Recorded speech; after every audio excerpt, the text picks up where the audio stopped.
Retornamos. Hoje, com muita satisfação e alegria, conversando com Eduardo Hipólito Haddad, juiz de primeiro grau do Tribunal de Justiça do Estado de São Paulo, do nosso judiciário paulista.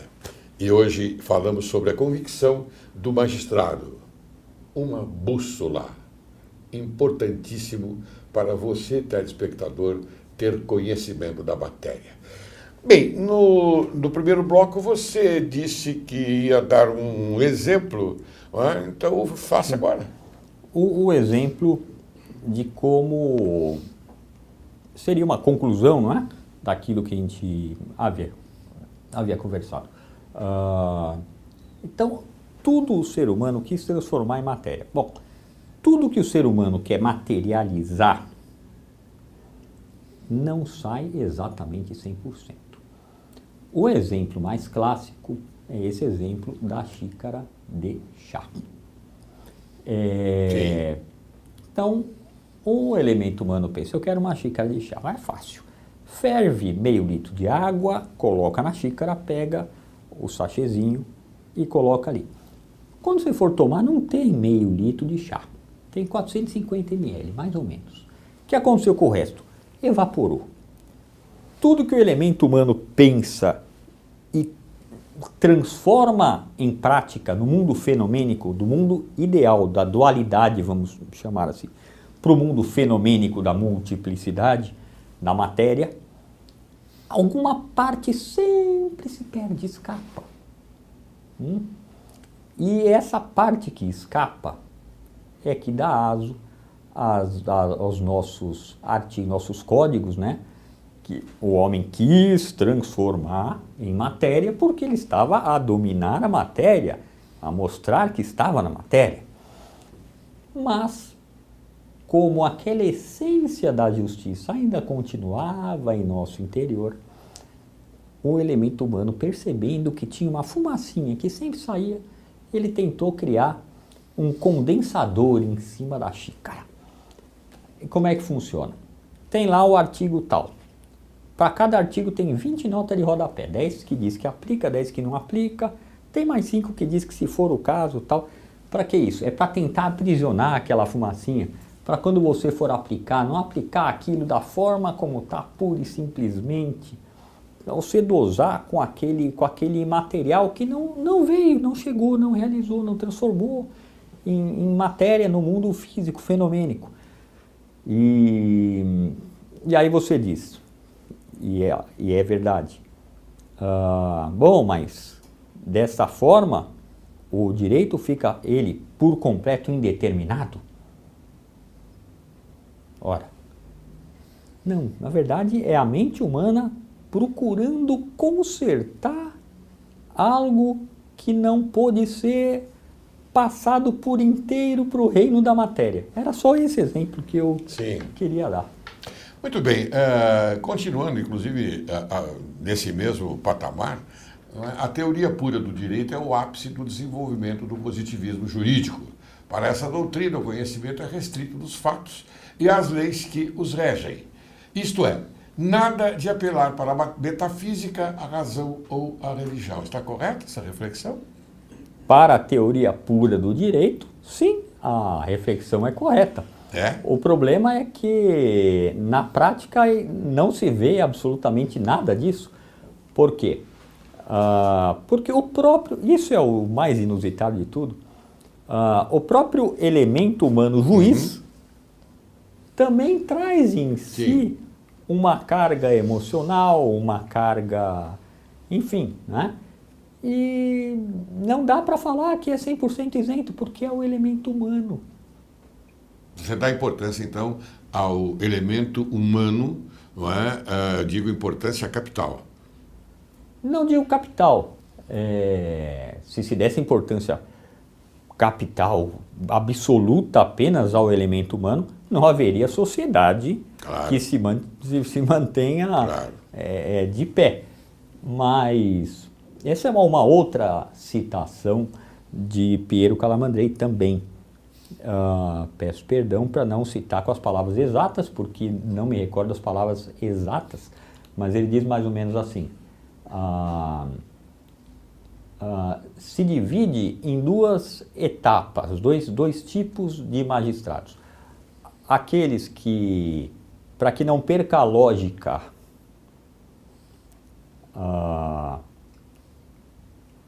singelamente se rendem ao escopo racional e jurisprudencial vigente e acaba por esmagar nas suas engrenagens técnico-jurídicas um ser humano vivo.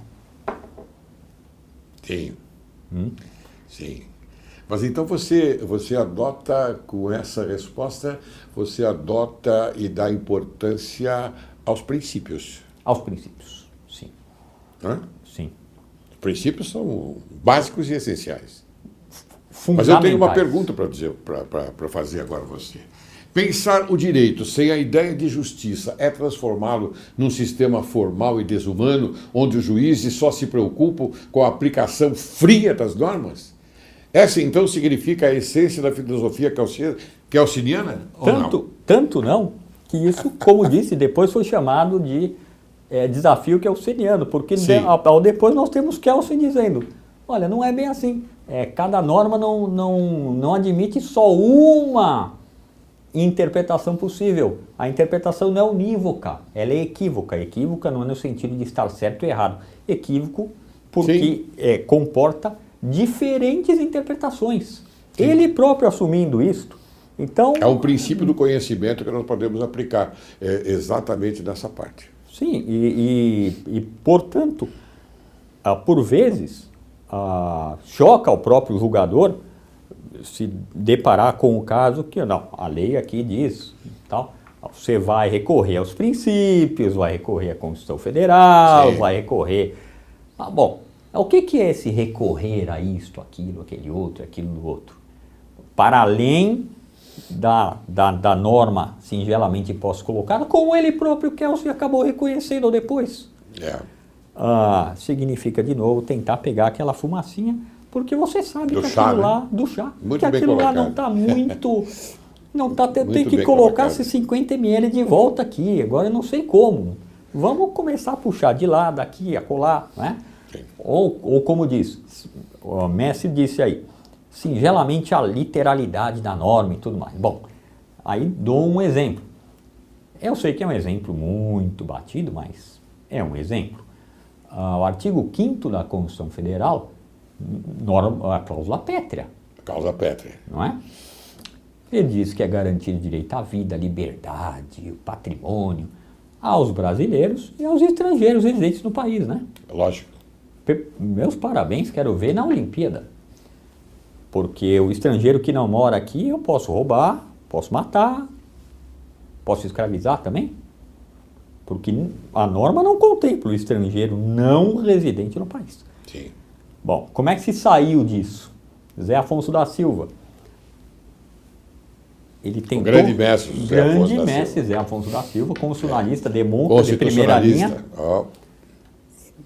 Não vou mentir, na minha cabeça ele também tentou pegar aquela fumacinha que saiu e colocar de volta na xícara de chá. Ele disse, não, o legislador constituinte brasileiro nasceu do povo.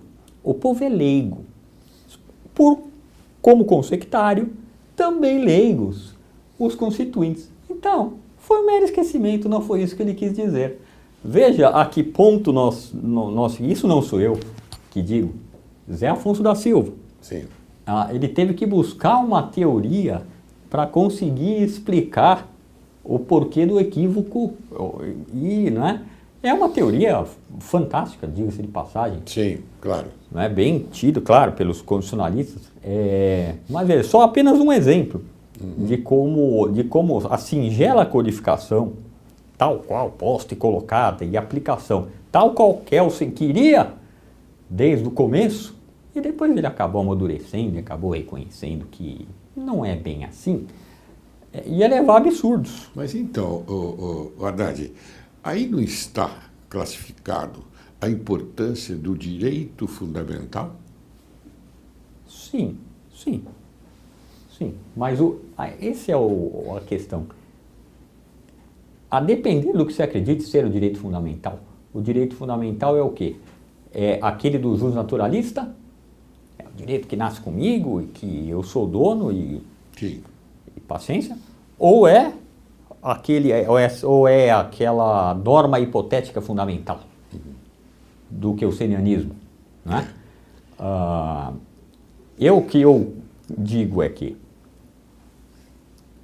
a fonte, a origem do direito é tão incognoscível que precisou se criar até ao keusenianismo essa tal de norma hipotética transcendental fundamental.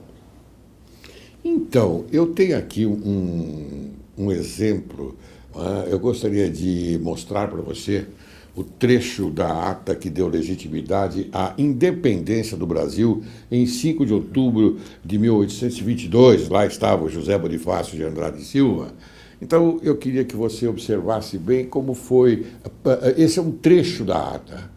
Foi anunciado ao inúmero povo que cobria o largo de São Francisco de Paula, de uma das janelas do Paço do Conselho, a deliberação que se acabava de tomar, e prestou a mesmo povo o sinal da sua expressa aprovação, gritando a uma só voz: aprovamos tudo! Viva a independência do Brasil! Viva o senhor Dom Pedro, imperador constitucional do Brasil e seu defensor perpétuo!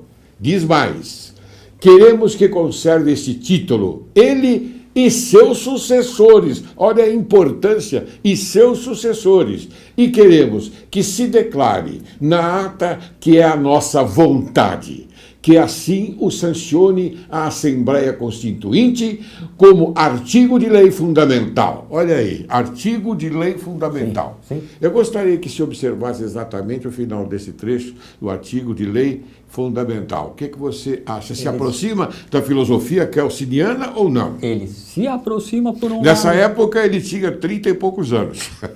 mas já tinha começado a escrever. Já tinha começado. Se aproxima de uma certa forma, mas, por outro lado, trai a sua própria teoria.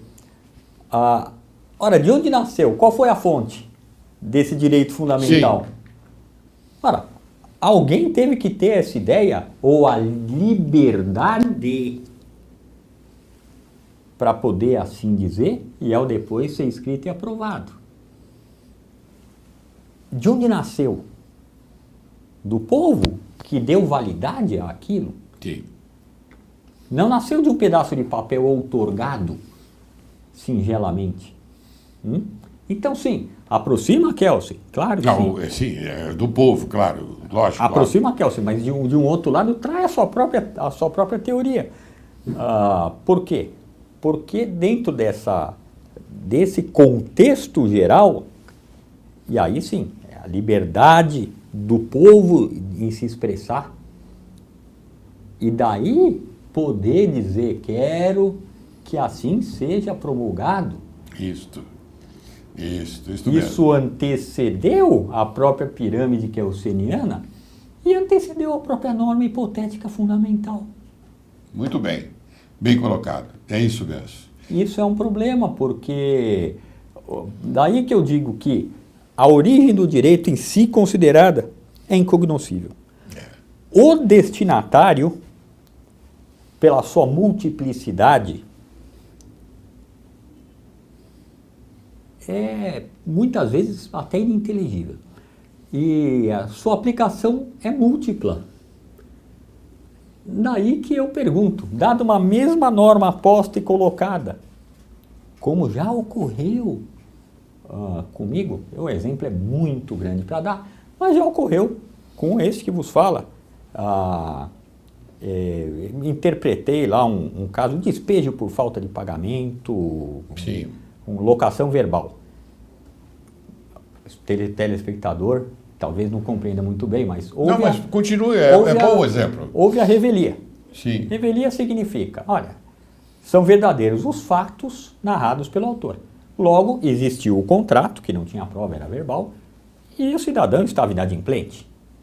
Tinha que julgar procedente. Sim, claro. Muito bem, eu julguei procedente. O tribunal reformou e falou que não desincumbia, a revelia não desincumbia da prova do fato constitutivo do direito do autor, ou seja, a prova da existência do contrato de locação. Sim. Eu falei, tudo bem. Próximo desse que cair comigo, eu vou dizer que não desincumbe e vou julgar improcedente. Julguei improcedente, foi para o tribunal, reformaram, falaram, imagina, mas foi revelia. Então, o que eu estou dizendo é essa...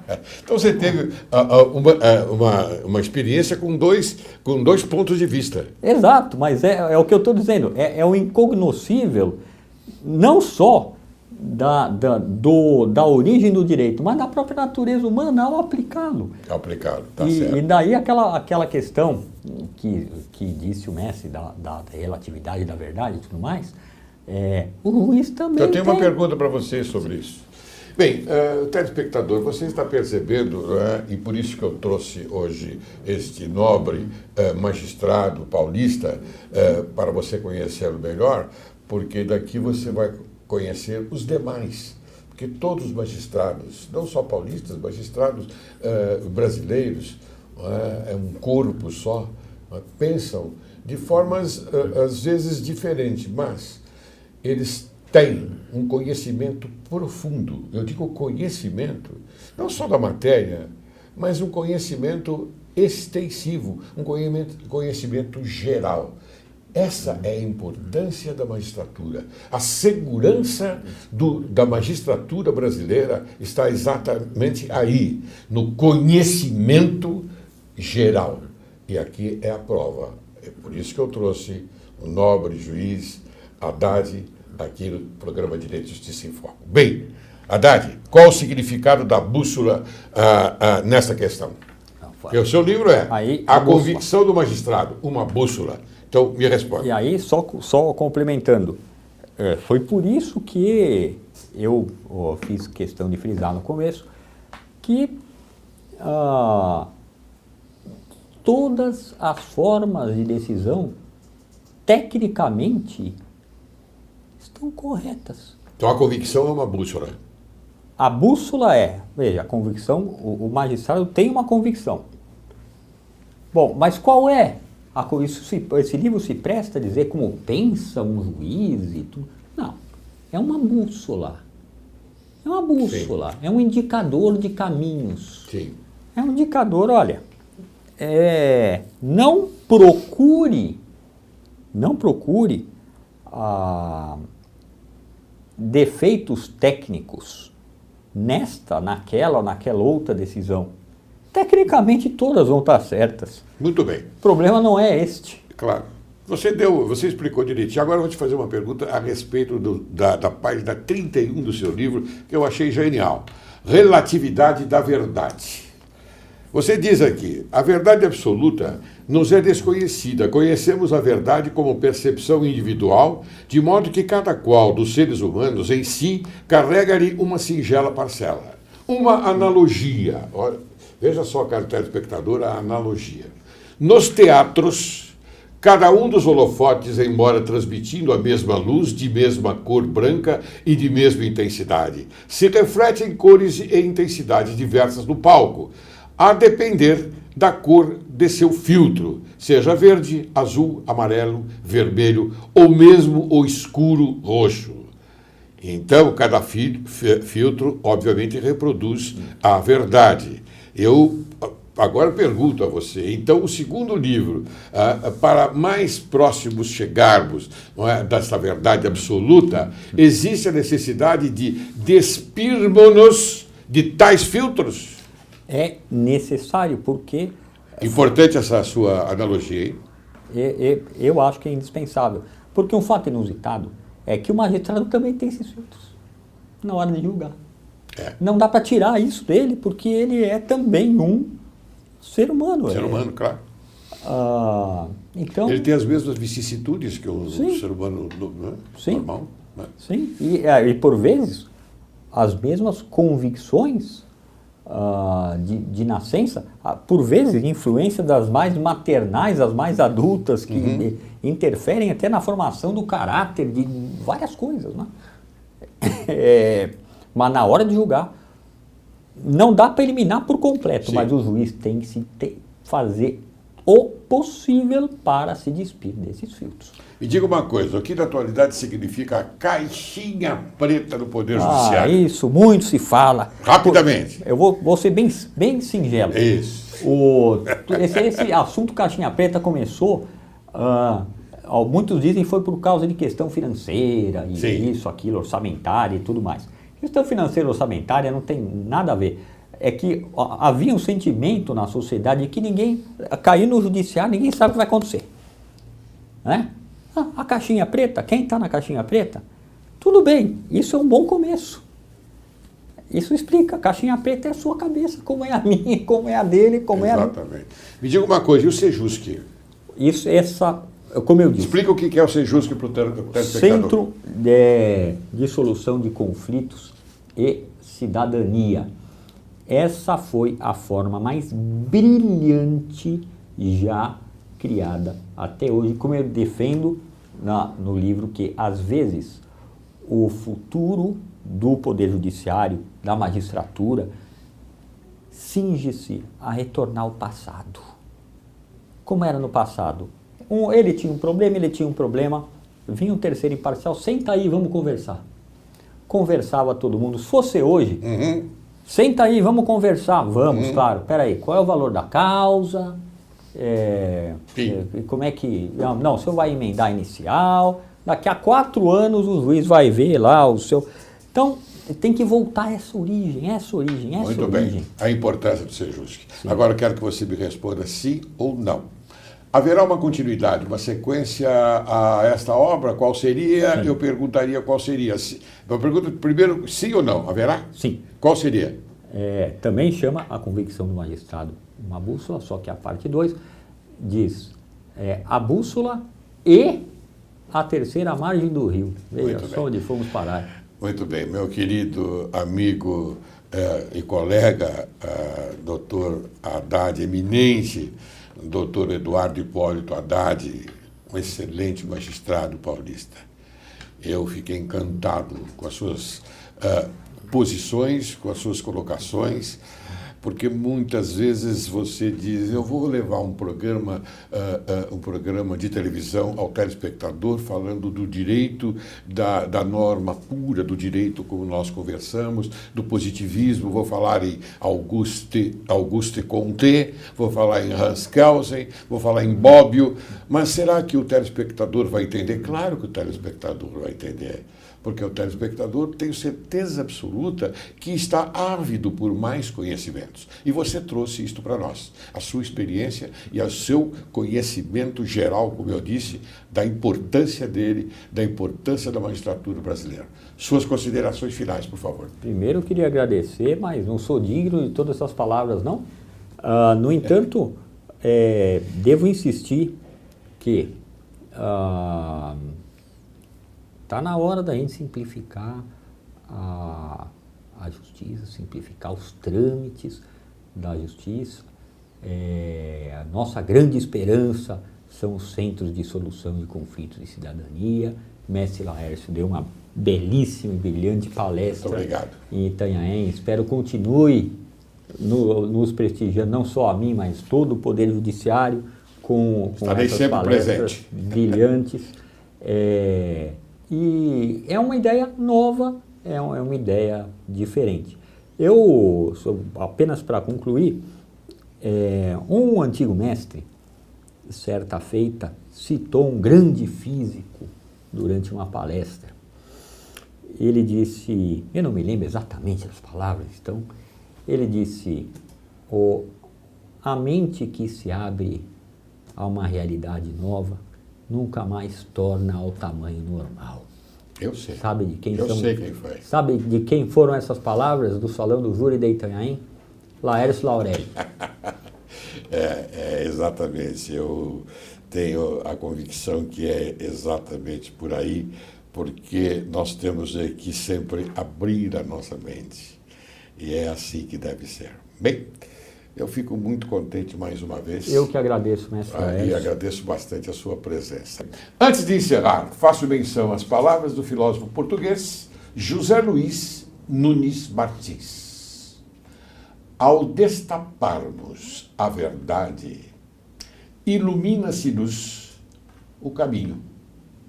Mais uma vez, quero agradecer ao nobre juiz Eduardo Hipólito Haddad, e dizer que estou convicto que o telespectador ficou mais informado através das reflexões aqui apresentadas. Muito obrigado. Eu agradeço, mestre.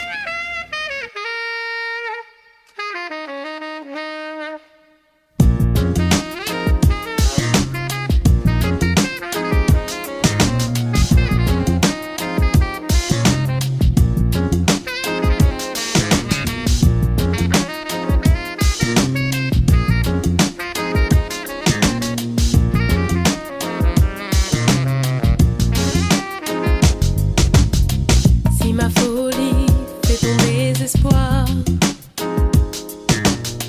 ne m'en veux pas, je n'ai pas voulu te faire de tort. Si tu savais combien mes désirs me font souffrir, ne m'en veux pas, je me débat.